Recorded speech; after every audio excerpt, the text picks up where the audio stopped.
explain that women talk too much. Am I right? Yes? Dare I ask the men to put their hands up if they agree with me? It's scientifically proven. I'll just give you that. I'll save you. I can see some of the brothers afraid to put their hands up because they'll get caught on camera and their wives will see them upstairs. Have to go back home and pay for it. Okay. I'll give you your excuse from now, inshallah. Scientifically proven, it is the nature of women that they talk more than men. In fact, they made statistics that they talk about 24,000 words a day. And men talk between 9,000 to 14,000 on average. So that gives you, when young brothers, if you want to get married, I'm giving you a hint, a head start, inshallah. You go and work and you come back home.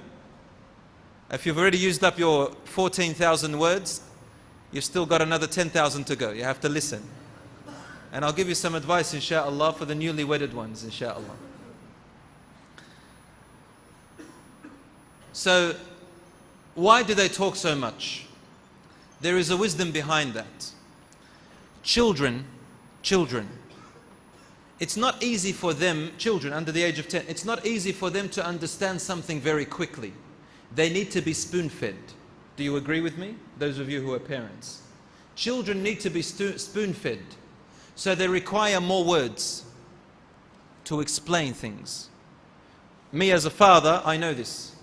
If I come to explain my son or daughter something, I can't be bothered to explain too much. I choose minimal words which have big meaning, and if he doesn't get it from the first or second time, I get frustrated. I say, go to your mother.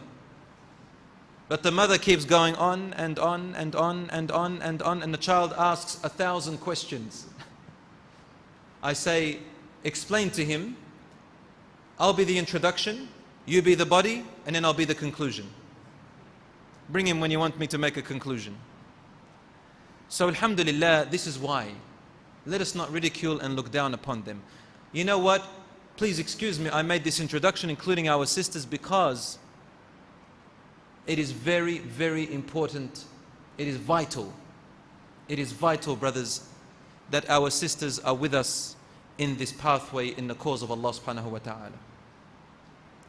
And if it wasn't for people like, women like Aisha radiallahu anha and Khadija radiallahu anha, who were role models for not only women but for men, you think this whole deen would have reached us in its completeness that it did with the will of Allah subhanahu wa ta'ala?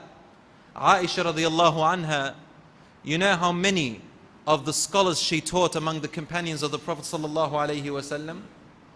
More than 1,000 who narrated hadiths from Aisha radiallahu anha.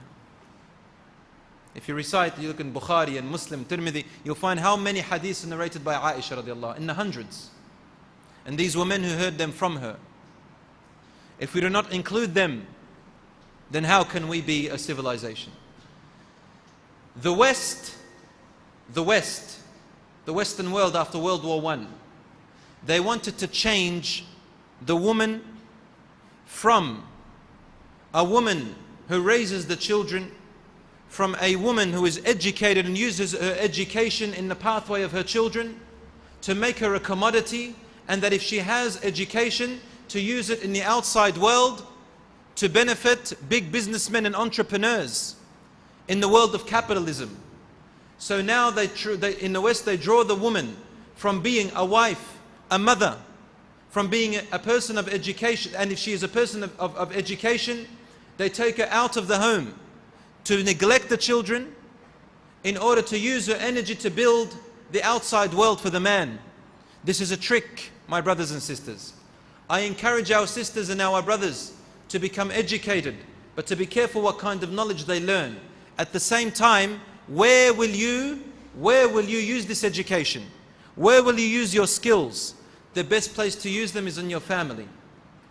And the best place to use them is within your community. And I say to my sisters, the best good that you can ever do with your education, with your skills, with your energy, with the power which Allah subhanahu wa ta'ala has given you, is to raise a human being. To raise a human being, not to raise skyscrapers. Raise a human being. And the fathers, the brothers, are the protection, they're the defense, They're the maintainers. They're the caretakers. They're the ones who monitor and maintain this woman, these children, this family, this household. We as men, if you like, if you want me to put it in simple words, we are the external affairs. And the women, our sisters, are the internal affairs. They produce, we provide the means. The men provide the means and bring in, and the women produce. And watch what they can produce, mashaAllah, if you give her that opportunity. I am surprised, and I'm sorry for saying this, if it may offend some people, but I say it from the bottom of my heart. In Australia, there are times where I go places to give lectures or durus, and I'm disappointed that our sisters are not included. So we see young men, mashallah, but my brothers, we cannot do it without our sisters. Because the mothers spend more times than the fathers with their children at home. And we want educated sisters in Islam and even in secular education to a certain extent. Halal education.